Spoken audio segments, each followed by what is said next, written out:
really think China is the future. That's very impressive. China has better highways and definitely better trains than the United States. Yeah. By far, okay. In fact, I had a great experience taking the bullet train from Beijing to Xi'an to see the terracotta warriors. Cool. Yeah. Oh, it was a great experience. What attracts me most about China's 5-year plan is the tremendous commitment to a low-carbon economy and ultimately to a sustainable energy economy. In the 5-year plan, China is committed to reach peak carbon emissions sooner than 2030 and to have a sustainable energy economy by 2060. These are very aggressive goals, and I think they're great goals. I wish more countries actually had these goals. I'm very confident about Tesla's future in China. The Chinese economy, I think, is going to do extremely well over the next decade and will become the biggest economy in the world. And it's also committed to a sustainable energy future, and Tesla is doing both of those things. So we're building cars. We have China, I think long-term will be our biggest market, both where we make the most number of vehicles and where we have the most number of customers. I would like to strike an optimistic note and say that I'm very confident that the future in China is going to be great, and that China is headed towards being the biggest economy in the world and a lot of prosperity in the future. And this 5-year plan is going to be a part of making that prosperity happen. Let's talk about China. China is the world's largest auto market. China is also, it's a growing electric vehicle market too. It's soon to be the world's largest there. World's largest carbon emitter. We've seen the return of the so-called airpocalypse and crazy bad air days in places like Shenyang and Beijing, especially during the wintertime. China needs your technology. Is China really aware of that? Do you get that sense? Yes, China is definitely aware of Tesla. I've had a number of high-level meetings with the Chinese government, and in fact, the Minister of Finance recently mentioned Tesla in a speech that he gave. Oh wow! As a good example. Yeah. Actually, he likes what we're doing. Which is a good thing. Yeah, absolutely. And then last year we, in an effort to help the rest of industry and just sort of kind of be a good neighbor, we open sourced all of our patents. So any company in China or elsewhere can use our patents to create electric vehicles. Oh wow!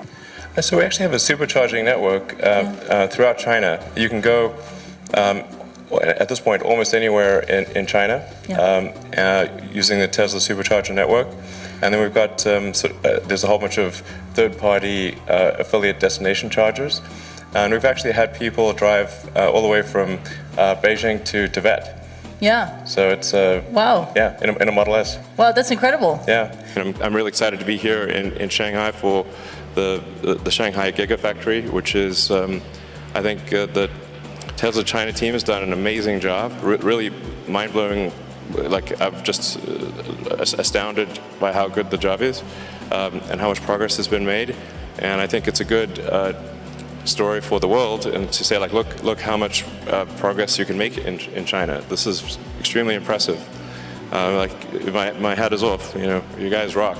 So I've never seen anything built so fast in my life before, to be totally frank. I've seen some crazy things. So, you know, I think it's like, I really think China is the future. That's very impressive. And there's also some great progress on entrepreneurial rocket companies in China as well. I believe 2 have made orbit, and it's very difficult, very hard to make orbit. Achieving orbit, I have great respect. This is very hard. In the case of China, we want to establish service infrastructure, charging infrastructure throughout the country. So we're going to make a big investment in charging and service. And then probably in about 3 or 4 years, we expect to do local production of cars. Because it's not going to make sense long-term to be transporting cars from California to China. It makes more sense to do local market production. And I think we'll probably have an engineering and development center in China as well. We've talked about innovation in China. And I thought your answer was really interesting. It'd be cool to share it with the audience here.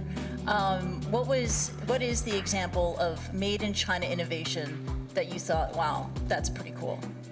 Well, I think actually a lot of the social medias services in China, Weibo, WeChat, pretty impressive. I think better than what is available in the US. Yeah. Are you on WeChat? I am actually. Oh, really? Yeah. What is your plan to build the charging network in China? So we have a technology called the supercharger, which is a very high-speed charging capability. And we are going to be placing superchargers throughout China. So you'll be able to drive almost anywhere. Maybe not the desert in the interior, but almost anywhere on the coast, let's say. And using the Tesla supercharger network. And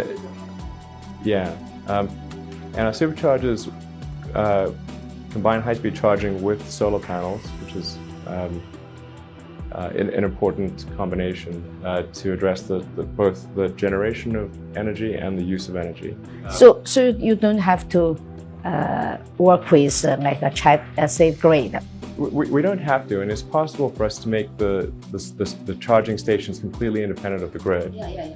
Because we also add a stationary battery pack. So the solar panels charge the stationary battery pack, which charges the car, which gives a 24-hour-a-day charging capability. However, it's usually still advantageous to connect to the grid because there are times when we will produce excess energy that we can then provide back to the grid because we want each charge station to be energy positive. I think it's true that in dense cities, rooftop solar is not going to solve the energy need. But what you can do is have ground mount solar power, let's say near Hong Kong, tapping into the existing power lines that are coming in. So you can supply Hong Kong with solar power. We just need to be coming from a land area that's not too far away. And I mean, it's worth noting, certainly, China has actually an enormous land area, much of which is hardly occupied at all. Given that the Chinese population is so concentrated along the coast, once you go inland, the population in some cases is remarkably tiny. So you could easily power all of China with solar. All of China with solar? Easily, yeah. Yeah, no, easy. The world's most populous country? Yep, definitely. Wow. Yeah.